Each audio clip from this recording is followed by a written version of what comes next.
Në seancën e sotme plenare u diskutua edhe çështja e përmbytjeve dhe dëmet e konsiderueshme që ja shkaktojnë në bujqësi. Deputeti socialist Erion Brançe ka kritikuar ministrin e mbrojtjes Pirro Vengu për dëmshpërblimet nga përmbytjet në sektorin e bujqësisë.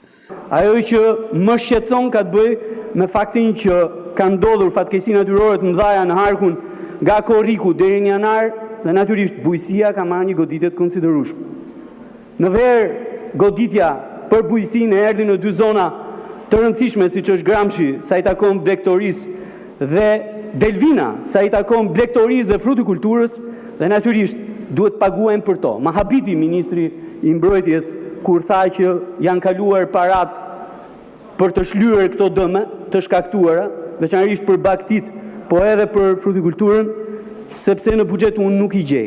As në relacion, as në seancën që zhvilluam në komision nuk ishin. Në krahun tjetër, përmbytjet e kombinuara me ngricat në nëntor dhe në janar kanë goditur zonën më prodhuese të vendit.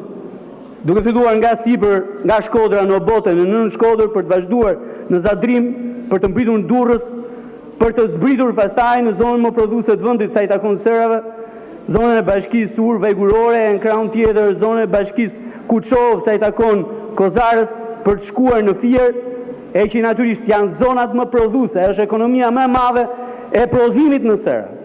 Deputeti i Partisë Demokratike Luan Baçi në fjalën e tij ka denoncuar abuzime dhe manipulime me listat e familjeve të dëmtuara nga përmbytjet në zonën e Fierit. Ai tha se ekipet e bashkisë që sipas tij janë të korruptuara dhe të shoqëruara nga ligjvënës pa abuzojnë dukshëm duke futur në listat e kompensimit persona që nuk janë prekur fare nga përmbytjet. Nga përmbytja e disa ditëve më parë, përmbytja e janarit, nisur dhe nga ky rast ekstrem dhe qesharak, do të presin, besoj, dëmshpërblimet nga viti 2030. Keni filluar verifikimet e dëmeve për banesat toni, se këto janë emergjencë, por pse nuk esni paralel dhe me verifikimet e dëmeve të fermerëve? Vallë nuk janë emergjencë dëmet e fermerëve, falimentimi evident i tyre, apo nga punët e shumta që keni, duke bërë drekra dhe darkra, besoj dhe me verë kryeministrore.